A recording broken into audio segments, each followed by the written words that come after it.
Dye Technologies Corporation is a Black and woman-owned firm. Vision for the company is to make the electric vehicle charging infrastructure available to underserved markets.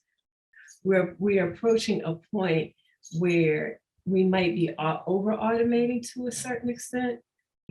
My take on automation is that that should be an enabler as opposed to a replacement. One of the things that I really appreciate that was automated is what they call customer relationship management system. What that does is I can keep tabs of my customers. My sales process, it changed. It went from 2 weeks to 48 to 72 hours. And that makes a huge difference in the eyes of the customer because they say, oh, okay, yeah, it's a mom and pop business, but they're really working hard to be professional. And so that just gives me like a point or two. The digital age has made it so that one person can operate very effectively and compete against a lot of large scale legacy companies. What excites me the most is what automation is bringing to our country and allowing us to be more competitive with other countries. We are currently in a fight every day with China and other countries that don't play fair. It's a funny thing. You look at the news and I think I read today, there's 140 container ships off the port out in California. When items are made in the United States, you don't need to worry about getting things off of ships into the ports. It allows us to be more competitive of a country. People are realizing what made in America really means and how that is so important to allow people to have skills and to have a good wage, a good living wage.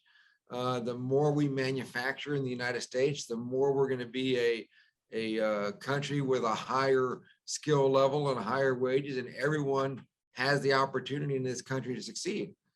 The more we make it, this country will allow us to upskill our team and to raise the standards of living.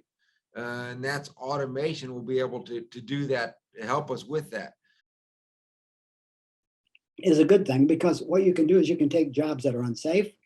You can take jobs that actually can cause injury to back, to arms, to shoulders, to whatever. And you can actually give those robots that chance to do that. And one of the things that helped us so much is our health and safety department with the robotics. They would go in, they would identify jobs that were unsafe, that people were getting hurt on. And those are the jobs that they would work on getting some automation on. But when you over automate, then what you do is you start losing jobs to other countries, or you lose jobs, period, or they start consolidating factories to where robots are doing everything. Robots do not buy cars. People buy cars. I wanted to follow in my dad's footsteps mainly because of the security at that time of the auto industry and of the ability to be able to join a union. The reason I was able to retire after 35 years at the age of 55 was because of everything that the UAW had provided for me. And that's why when you look at what we have stalled in the Senate right now, the PRO Act, we need to give people a voice. The influence of automation on our bottom line is obviously that's kept us in business. My father formed the company back in 1963. Our main focus back then was designing. So what we did was we could design anything we really wanted to. We were more into the component end of things as opposed to developing total solutions like we do today. I can tell you that things are drastically different today than they were less than a year ago with regards to automation. We can actually simulate a process before it even happens, before we even drill our first hole. Worker safety is a huge component of our business. It may be sharp, it may be heavy, it may be something somebody has to reach into a machine to get.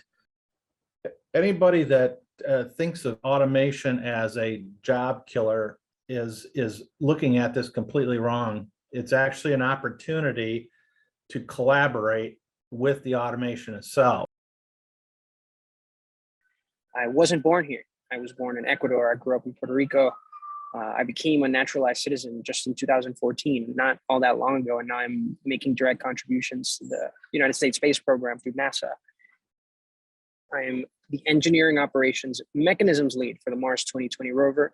We are currently undergoing all kinds of science investigations, trying to understand whether or not we're alone in the universe. People tend to be afraid by processes that are automated. It's not like we're going to have robot overlords. Instead, we have tools very much controlled by humans. Automation leads to safer work environments. It leads to more creative environments.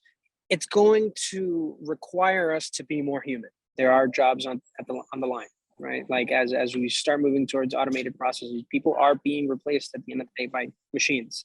But all of that, I think, can be fixed through education. I'm having a great time building and operating spacecraft on other planets. Right? Getting to Mars was no easy thing to accomplish. And the team here at NASA JPL, if you look at us, we're from everywhere.